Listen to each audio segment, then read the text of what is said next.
So our office, we are homegrown Mindanaon.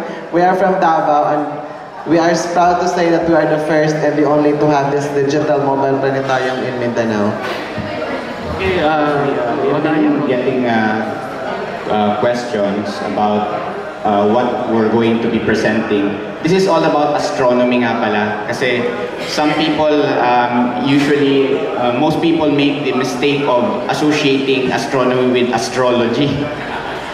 Especially sa mga newspapers, di ba, sa comic section, we find the horoscope and so on.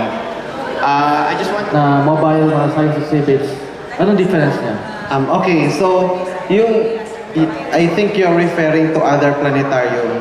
Also yung mga science, kasi usually may science exhibits. Actually, wala masyadong difference. It's just that we only focus on astronomy this time.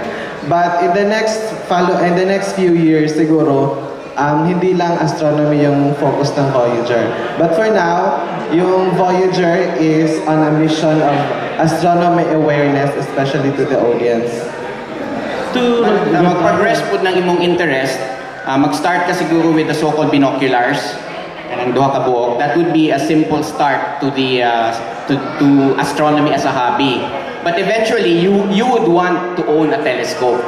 In fact, during our event this coming Friday, we will be bringing our telescope so that the public can be exposed to what types of telescopes are available, what are the price ranges. And we, at Voyager, we also actually rent out our telescopes. And your telescopes have Yes.